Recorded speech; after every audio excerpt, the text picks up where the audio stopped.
Hello and welcome to today's webinar, and thank you very much for taking time out and also joining our second webinar today. And my name is Aya, and most of you will be familiar with me right now. I am the Marketing and Educational Seminar Coordinator here at Neo Biotech, and this is me right here. And hello and welcome again. So today's agenda is very simple. So I will introduce our topic and the presenter, and I will also make a very special announcement right after this lecture in regard to our special promotion. And also I will go over upcoming webinars and watch previous webinars, and as well as how to receive your secrets. So please don't leave and stay until the end. And our topic today is implant complication and failure with Dr. Jose Lara. And also, we are strongly recommended to use the chat box to communicate with me and ask if technical issues and other than the topic. And we will also have a Q&A session at the end. So submit your questions through this Q&A box. And one thing that I want to address is that Dr. Lara may not answer all of your questions since we have a short period of time. So let's just jump right into our webinar today, and let's have Dr. Lara to start the webinar. Good afternoon, Dr. Lara, and how are you doing? Good afternoon, everybody. It's nice for you guys to be here. Thank you, Young. And I hope everybody's safe and anxious to come back to work soon, hopefully. Today, I want to talk a little bit about implant complications and failure. And let's start.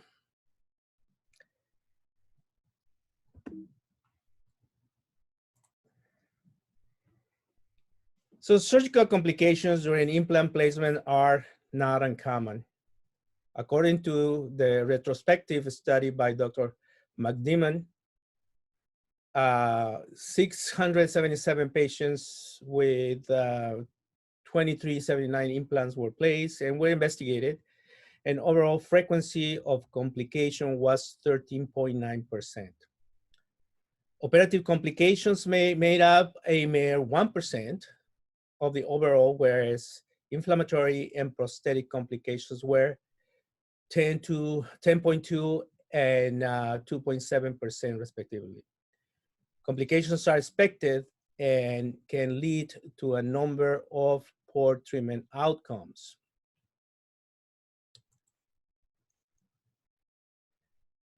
For instance, these patients with a GERD or long-standing PPI medication and no other etiology with implant failure. In this case, a gastroesophageal reflux disease caused this type of bone reabsorption.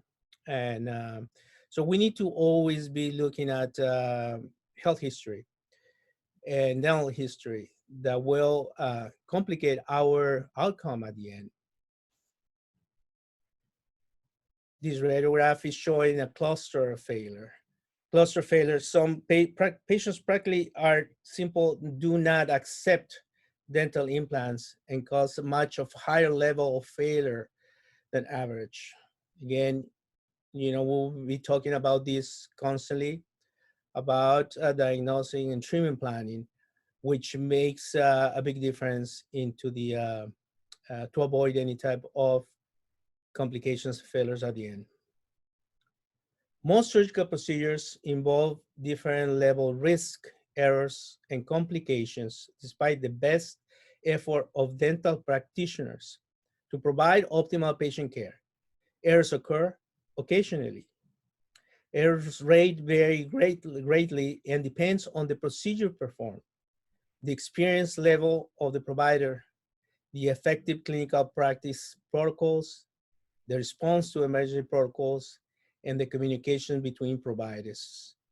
The risks are particularly significant in dental procedures that involve medical surgery, dental surgery, or both. Flap designs, the hint says 1 week after surgery. This usually happens when you do your placements And then you allow the patient to wear a partial denture, put a lot of pressure on the side, the surgical side, and eventually cause this kind of dehiscence or the exposure of the screw cap. Now we need to identify accidents and complications. Accidents are events that occur during surgery. Complications are all the pathological conditions that appear postoperatively. The proper diagnosis procedure and surgical techniques for complications prevent and treatment should be planned. Prevention and treatment should be planned. Failure may occur before or after loading. On this cross-sectional image, we show is showing an implant impingement of the alveolar nerve canal. Maybe because the implant selection was not the appropriate, it was probably too long, or the surgical technique was not good enough. That's why it's so important to try to avoid or actually plan every single surgical procedure with your CT scans and study models, whatever you can collect in order for you to have your proper diagnosis and treatment plan. Or like in this case, uncontrolled drilling may inadequate dissection could result in damage of the lingual artery.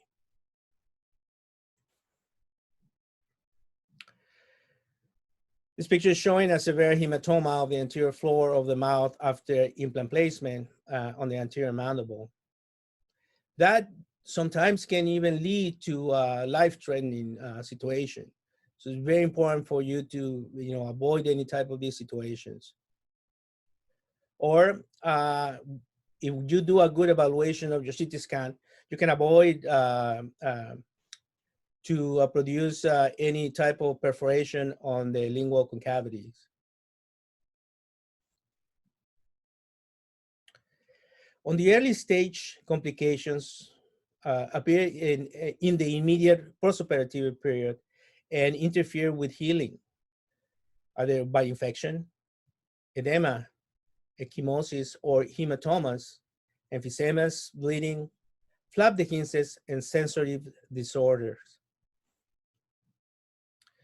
On this postoperative edema, infection arising on the first few postoperative days, presence of with edema, they are caused by bacterial contamination during surgery,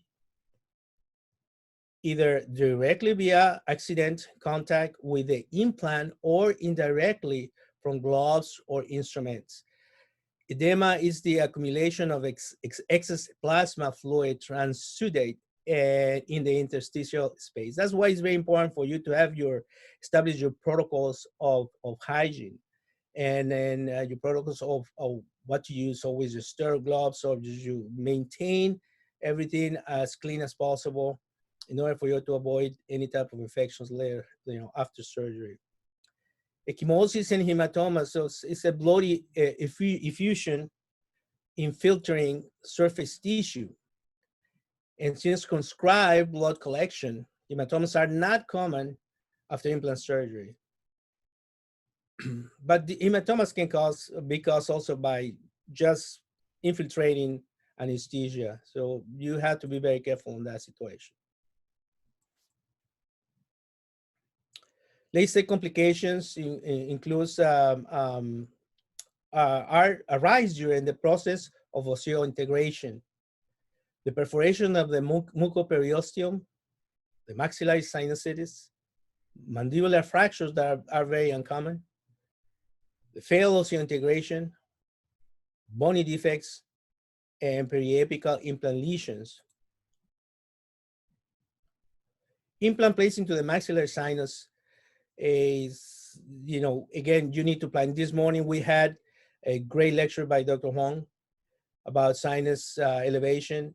And if you plan it properly, and you know the protocols and you know the surgical techniques, you should not have any issues on this particular topic. Or even worse, one implant is dislodged into the maxillary sinus. So what to do in those situations is basically open up a lot of window, and then try to fish out that implant. So you need to be ready for any type of situations, or avoid it in case you're not feel comfortable or to do that type of procedure. On this radiograph showing complete loss of osseointegration and fibrous encapsulation. This is a common situation, especially when there is, if you want to do an immediate, for instance, there is an infection and the soft tissue or granulation tissue hasn't been removed. Periodontal issues, infections that arise later after the placement of the implant. Implant selection, diameter, cantilever situation can cause mobility of the implant and therefore losing the integration of the fixture. So complications can be outlined in 4 categories. Treatment plan related. So ground angulation, improper implant location, too close, implants placed too close or too far apart, and lack of communication. On procedure related, the lack of primary stability, mechanical complications, mandibular fractures, ingestions of or aspiration of the fixture. So again, very important. You have to make sure that you don't lose your implant while you try to place it, or any components that are while you're in the process. On the anatomy related issues, again, not common, nerve injury, bleeding, cortical plate perforation, common seen, sinus perforation, and devalitation of the adjacent teeth. On the other, iatrogenic or human errors can occur. So in treatment plan related complications, well-organized, thorough treatment plan leads to a successful implant treatment and patient satisfaction, which are the ultimate long-term goals. Patient selection is so important. It is one of the most important determinants of success or failure. Implant treatment planning should begin with reviewing patient medical history, information, and identifying any possible contraindication to anticipate problems before they occur. Predictability of implant success can be jeopardized by absolute or relative risk factors.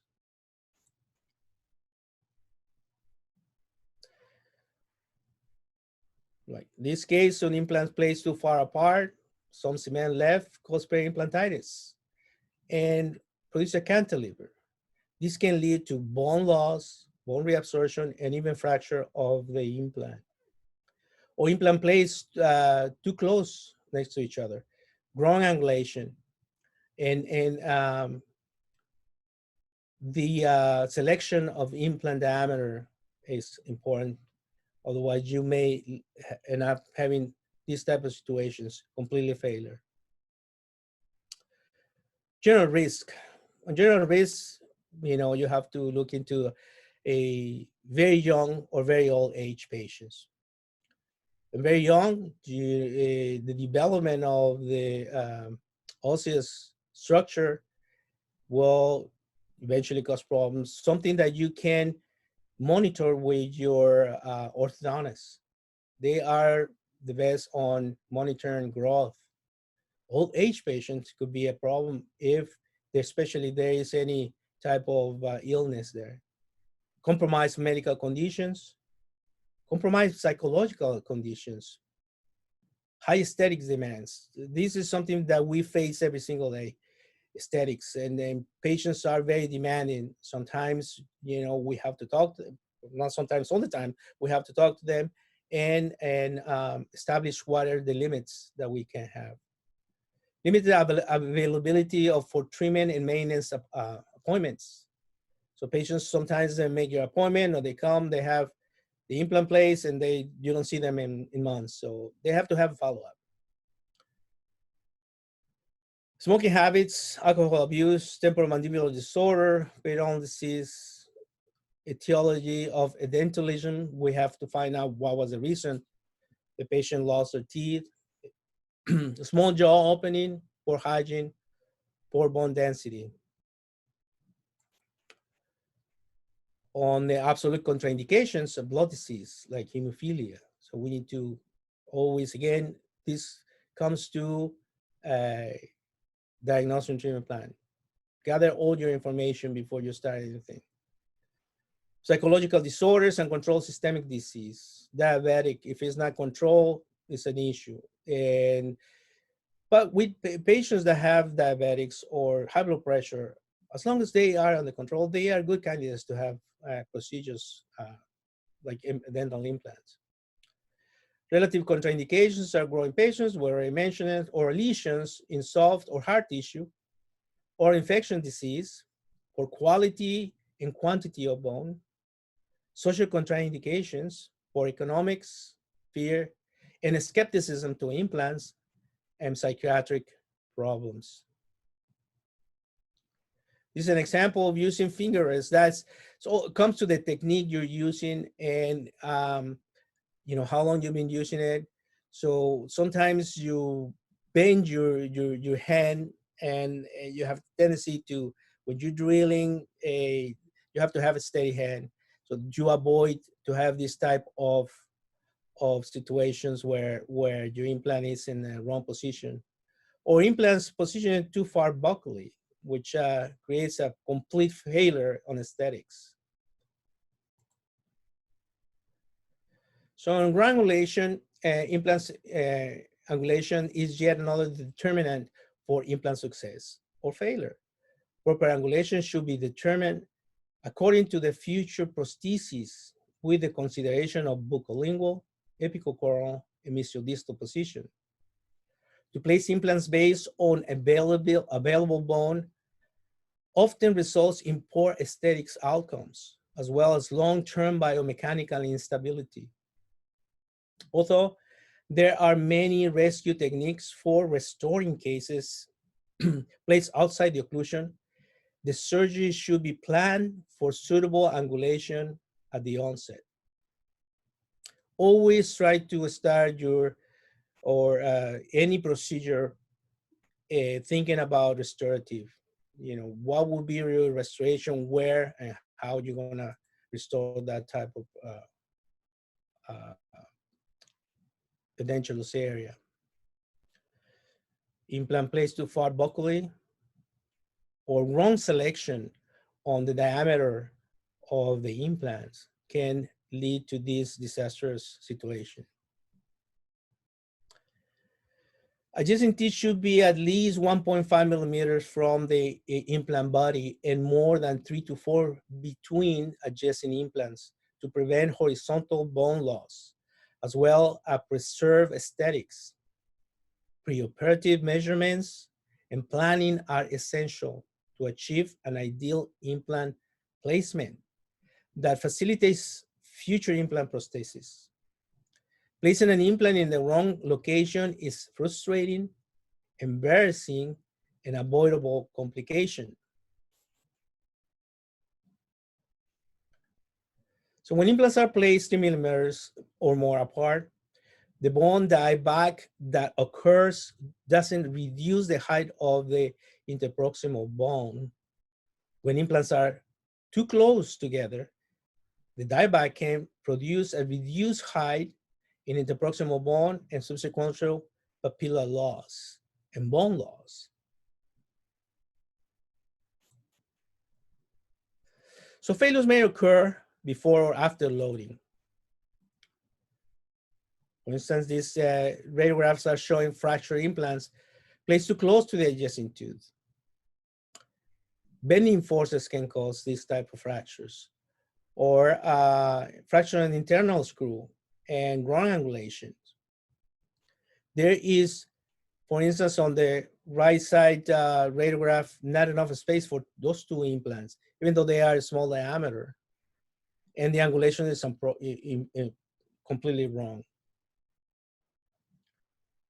Sample support initial treatment for number 19 was placed too far from the bicuspid, causing the fixed crown to be cantilever mesially to obtain contact with the adjacent tooth.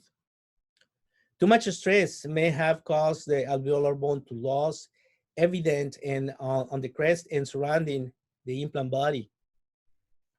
The mesial implant was removed and replaced with 2 additional implants to alleviate the complication.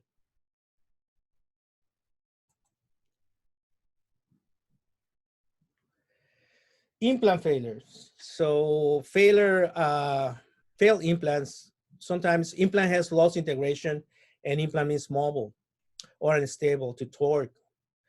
Another reason of failure, so the implant might be stable, but hasn't fulfilled the success criteria included in peri-implantitis.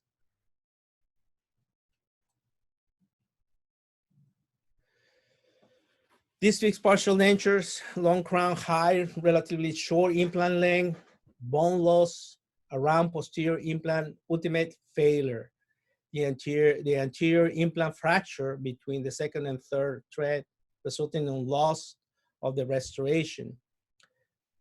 Comes again to selecting the patient, selecting your case, gather all your information, selecting a proper size and diameter of your fixture.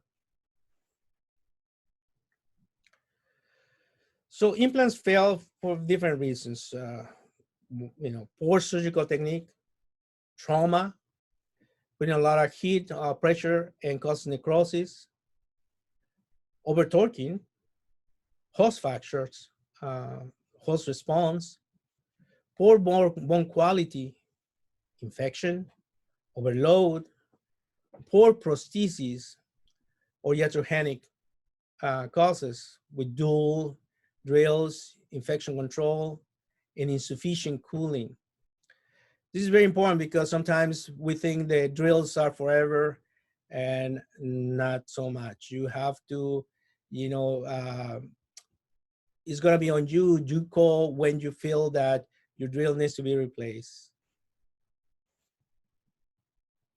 This case is a CT scan of a patient presented with a poor bone quality and 3 implants placed too far buccally, causing a lot of infection in the soft tissue. They have been replaced with some bone graft and sinus elevation, and just waiting for that to heal. So management of failed implant support prosthesis can be surgical or prosthetic. Cause of failing prosthetics should be determined. Otherwise, the risk of repeating the same failure with a new implant and prosthetics can happen again.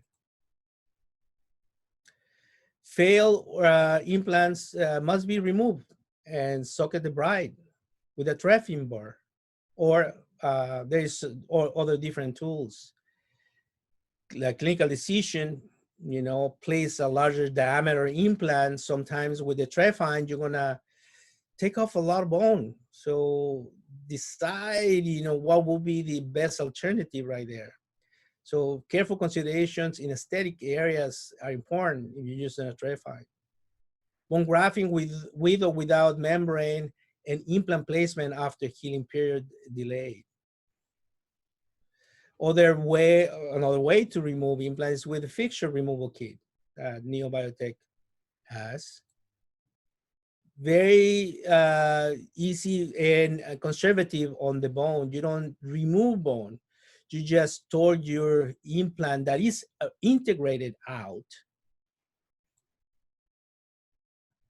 So there is on the kit, the initial screw that goes in clockwise, and then you put the clamp on top of it, and counterclockwise with a lot of torque. Is almost 100 newtons on that one, and the implant comes out.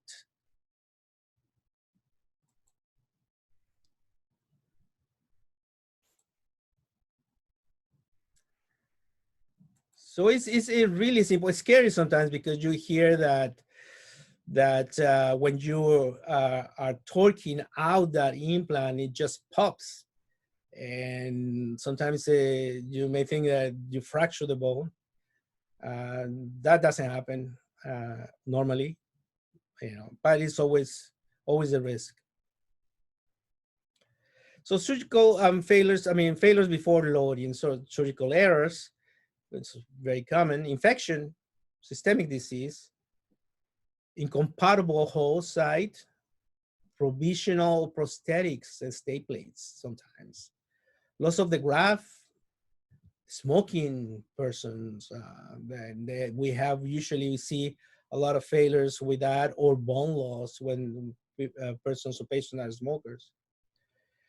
The pressure surgical site on the provisional prosthetics, as we saw it earlier, and or insufficient healing period.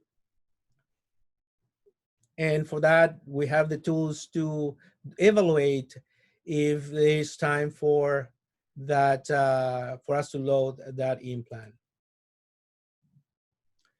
Implant placed again too far buccally and subsequent failures. There's no bone plate in there. So failures after loading could be due to infection, overloading, cantilevers. Cantilevers are usually don't like cantilevers, and I do not recommend for you to go through that route. A non-passive or ill-fitting prosthesis, parafunctional habits like bruxism, which is one of the, if not the number one reason of failure.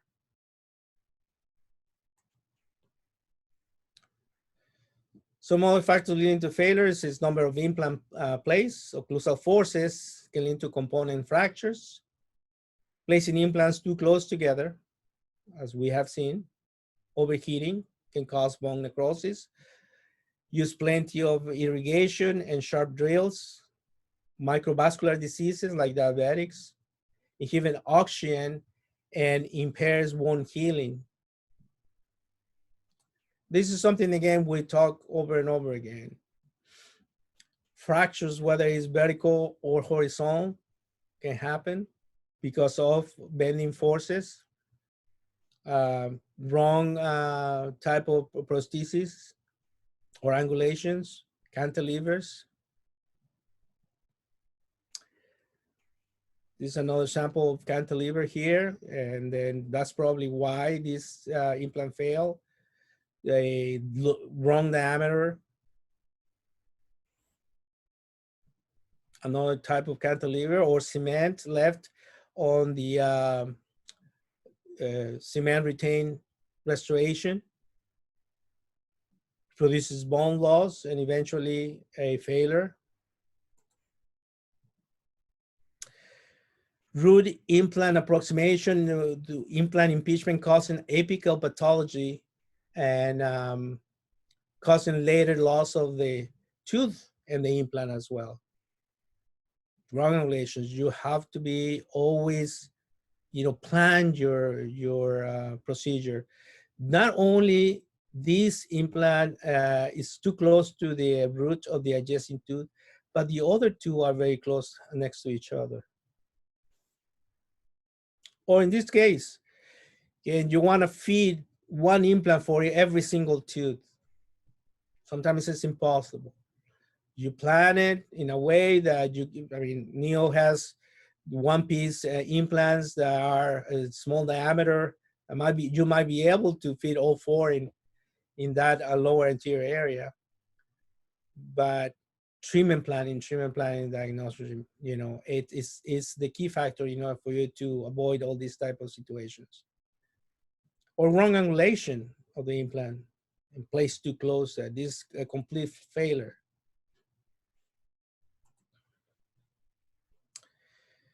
So we need to look at the microbiology of the implant. Bacteria surrounding healthy implants similar to those surrounding healthy teeth. Bacteria in failing implants similar to those associated with periodontitis. Bacteria in peri-implant infection sites identical to advanced periodontitis sites in many cases. Periodontal status of remaining dentition determines microbial composition of peri-implant site. So it's always very important to address all the periodontal issues before you even place an implant. Otherwise, you're gonna end up not only losing the remaining teeth, but also your implant, because your patient hygiene, because you didn't give the proper indication. So avoid those type of situations doing your periodontal evaluation before you start. Or the hints after guide bone regeneration and implant placement using non-reabsorbable membrane, that commonly happen if you don't obtain primary closure, or depending on the sutures you're using, sometimes you use a guide and this will happen. So good suture is the cytoplast suture is great for implantology.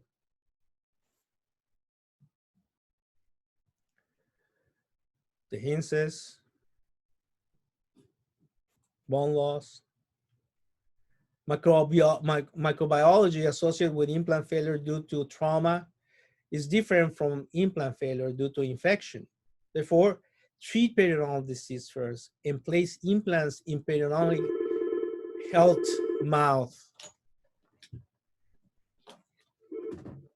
Sorry.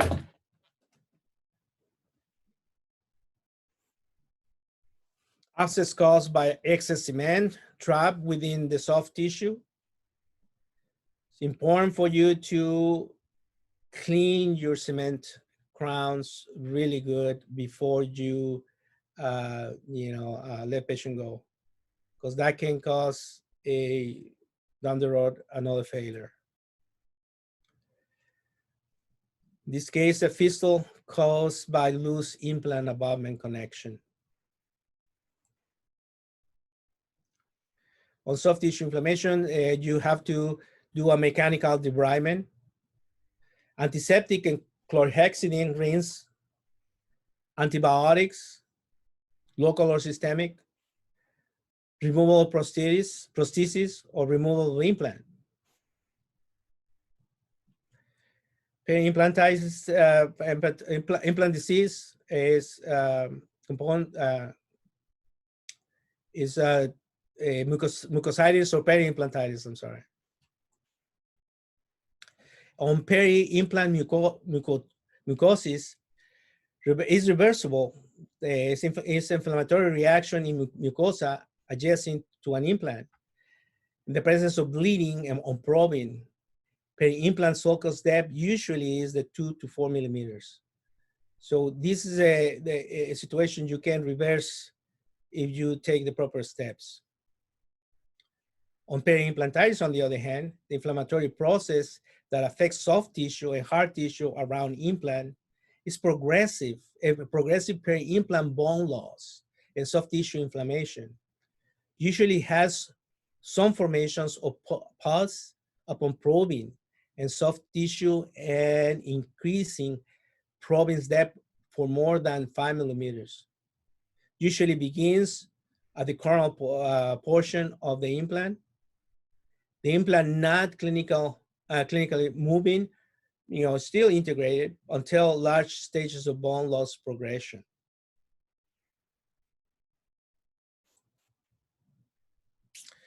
This is a situation that happens sometimes after you place your healing abutments. We always have to make sure that you also pre-medicate your patient, and keep a close eye on that. Or this might be caused also by prosthesis if the patient is wearing a prosthesis.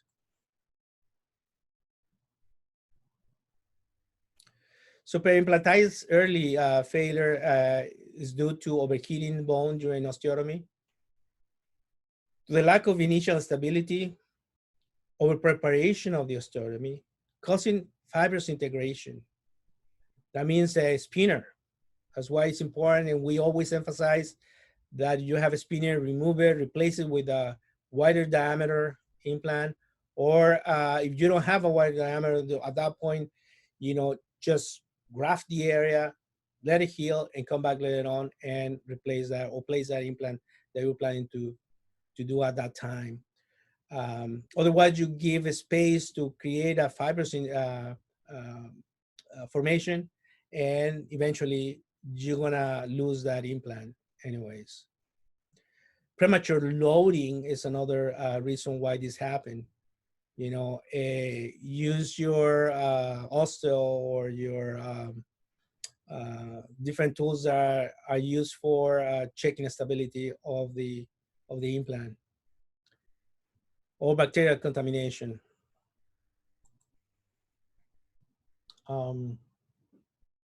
Peri-implantitis treatment. So there is mechanical methods with plastic or gold-plated or titanium curettes, ultrasonic scalers with irrigations preventing heating or implant surrounding bone, antibiotics and antiseptics, irrigation with saline, chlorhexidine, the detoxified surface could be with tetracycline, acticide, or arsine, resective or regenerative surgical therapy, high-speed rotatory instruments on exposed threads. Sometimes you have to, the implant is well integrated and there is 2 or 3 threads exposed. You can do implantoplasty and remove your prosthesis, trim the threads, polish them, and that sometimes work well. Obviously you have to always monitor your patient. So some indications for implant removal: severe peri-implant bone loss and clinical mobility, persistent severe pain and or paresthesia, advanced bone defect, 1 wall or 2 walls lost, rapid bone destructions within a year of loading, effective non-surgical or surgical therapy, or aesthetically unacceptable on implant malposition. On implant fractures, Dr. Ecker analyzed of incidence of associated factors with fracture implants. There's a study that was done, and almost 5,000 implants with a 0.6% increase on fractures, 0.2% of edentulous jaws, 1.5% of partial edentulous jaws. Commercially pure grade 1 titanium fractures preceded by repeated screw joint complication.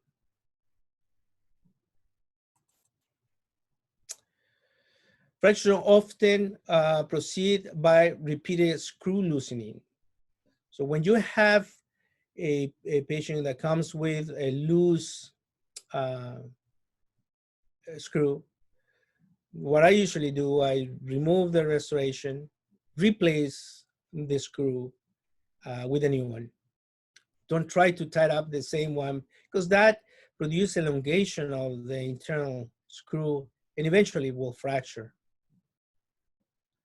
Now, normally fractures happens in the molar area because there is more occlusion forces there or bending forces. So commercially pure titanium types 2 and 4 have higher strength characteristics than type 1. Removable implants versus slipper implant. Yeah, try to remove your implant. Don't leave it there unless something is compromised, nerves or even the sinus. Fracture implants. Now, for this type of fractures, sometimes you're not going to be able to use the removal kit. You have to use Strefine, because when we have a vertical fracture, that screws that goes inside the implant fixture will not hold in there, and it's going to spin. So unfortunately, sometimes we have to use the Strefine, graft the area, and maybe later on replace it with a new implant, a new restoration In this case, was a wider diameter implant, and it seems like it worked well for this patient. So another problem we have is the screw torque fracture. When we put a lot of torque on it, false manufacturer instructions for amount of torque is very important. Over torque can damage hex, implants, threads, and result in screw fracture. But we have tools for that. Neo also has the screw removal kit, and it's a little more complicated to use, but it's efficient, very efficient. And if you know how to use it, of course, you're always going to have your rep give you guidance for that. Well, you'll be able to remove any fracture screw from in the interior of your implant. So abutment screw usually fractures at about height of the external hex. You need to retrieve and replace fractured parts with sharp curettes or exploder, manufacturer's screw removal kit, round burr, and a slot driver, and stay away from the internal walls so you don't damage your implant.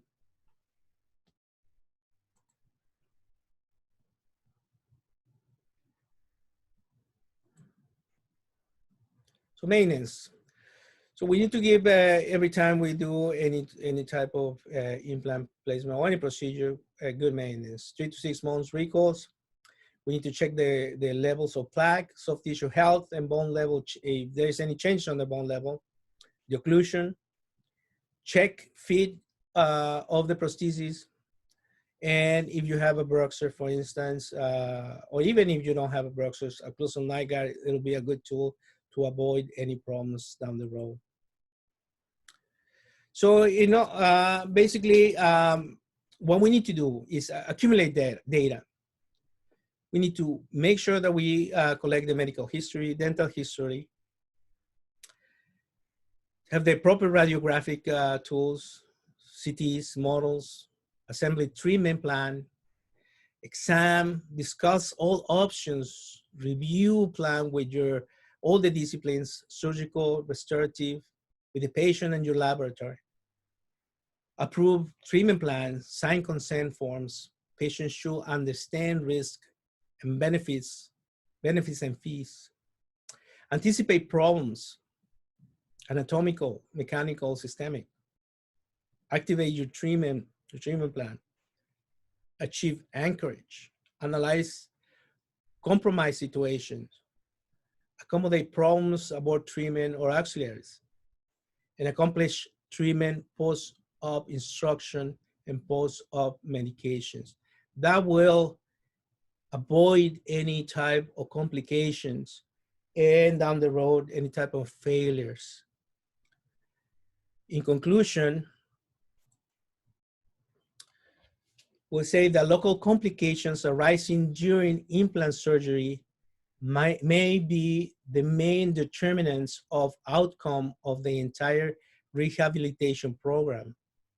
Therefore, the prevention of complications is a priority objective for the surgeon. Careful clinical and radiograph examination of each case, accurate treatment planning of procedures, the use of proper surgical techniques and appropriate instrumentation, and correct management of healing and osseointegration all concur in preventing such events. If we gather all this information, we are gonna avoid any type of complications and failures.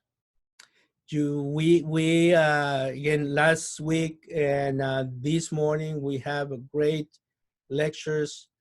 This morning by Dr. Huang, last week, Dr. Kim, Dr. Park, and Dr. Smiler gave us a good samples of how we can prevent this type of complications and failures.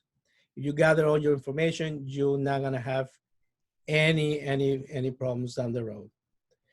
And I think we are finished. You know, all these situations we can explain, you know, go over with this for hours, but we don't have a lot of time, so we are pretty much done for today.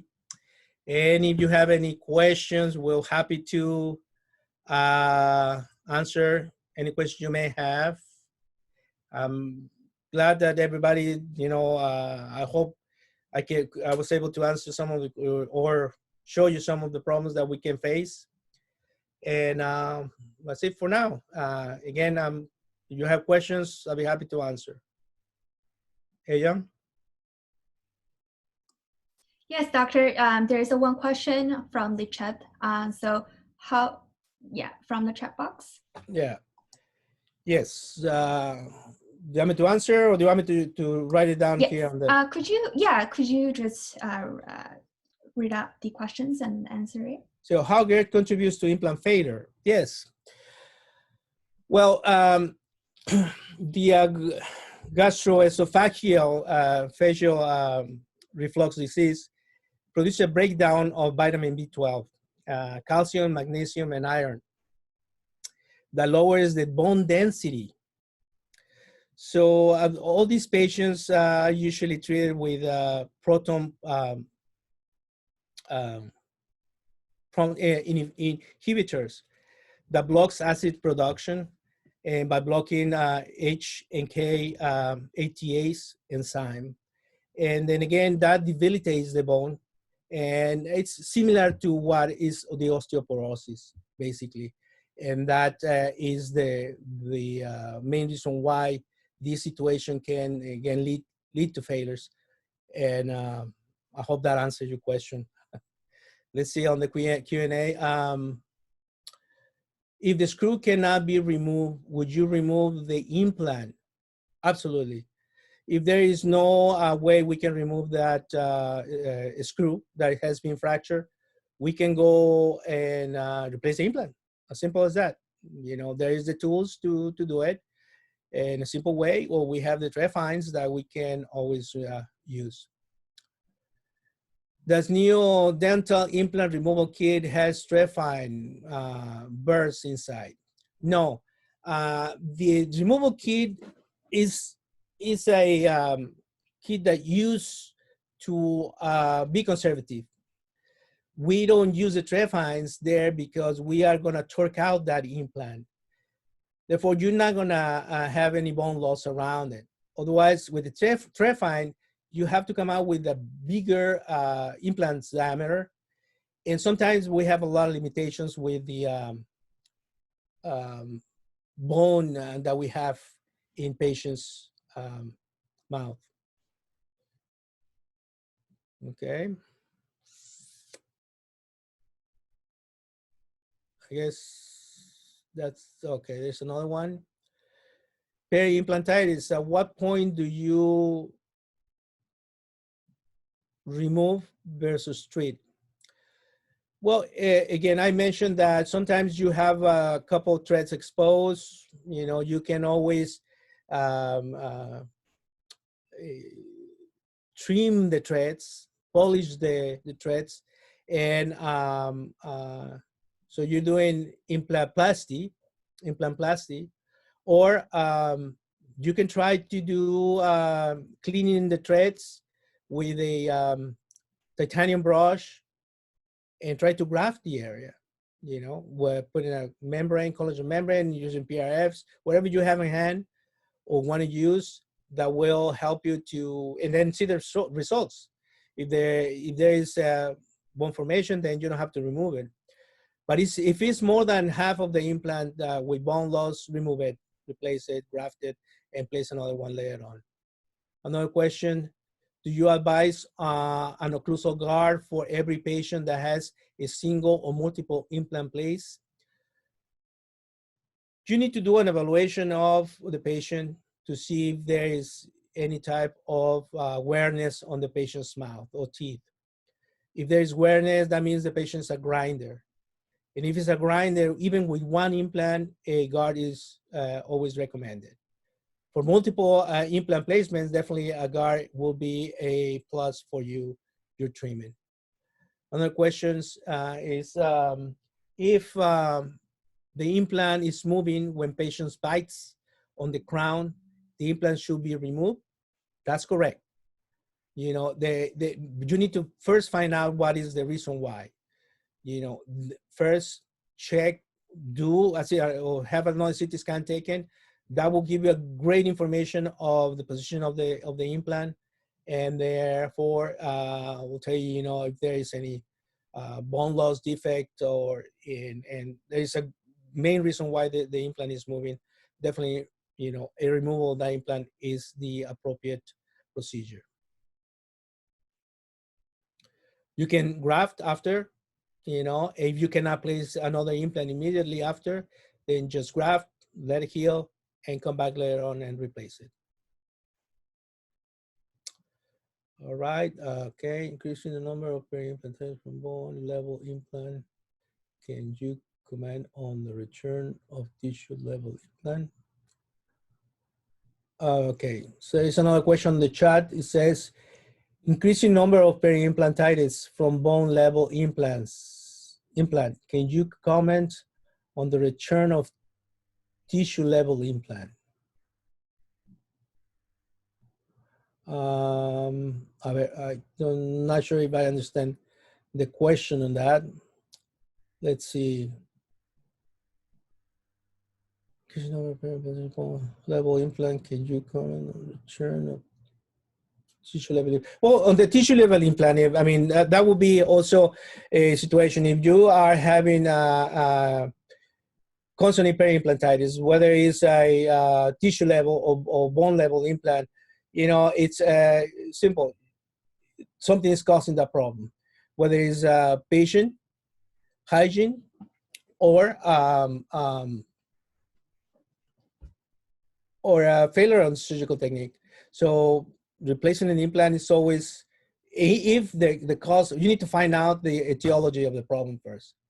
And then the decision after that have to be, you know, be determined whether or not you remove the implant or not. All right. I think we don't have any more questions. And we are about on time, I think. Thank you. Thank you, everybody. I do have my email. If you have some other questions that you want to ask me on the side, I'll be happy to answer. And thank you for you guys to stay this late with me. And thank you, Adrian. Hope to see you soon. I'll talk to you soon. Adrian? Thank you very much, Doctor. It looks like we answered all of the questions, and now I just want to jump into the announcements. Here, I will share my screen. So NeoBiotech's limited webinar special promotion is now ongoing for our surgical kits, and specifically for Dr. Lara's webinar, we are having a special promotion on the FR kit, the Fixture Removal Kit, and also SR, which is the Screw Removal Kit. And the promo code is the Lara 0511. So again, its promo code is Lara 0511, and use this promo code at the checkout. And if you're interested in, you can purchase on our website by visiting www.neobiotechusa.com and use that promo code Lara 0511 at the checkout. And this is a limited time offer, and this code will be expires 2 weeks from today, which is on May 25th. So don't miss out in the special promotion. And if you are interested in also taking our upcoming webinars, you can find more on our webpage, www.neobiotechusa.com, and click the webinar at the top, then you'll be on our webinar page. And starting on May, we will have 2 webinars every Monday and Thursday. So total 4 webinars weekly, and the time it's 1 in the morning from 11 12 and one in the afternoon from 2 to 3 p.m. It's all Pacific Coast time. And all of these courses are on first come, first served basis. So please register in advance and reserve your spot. We also have a great lecture coming up on this Thursday at 11 a.m. with Dr. Owen Train on anterior implant, and on Thursday at 2 p.m. with Dr. Jeffrey Platt on advanced bone grafting. And also next week on Monday, which is May 18, with Dr. Mark Chen on fundamental of bridge splitting, and at 2 p.m. with Dr. Huang on the basic implant part 1, and then on Thursday is again part 2 will be on May 21st in the morning, and then the afternoon on Thursday with Dr. Owen Train on All on X. So please save these dates and mark on your calendar.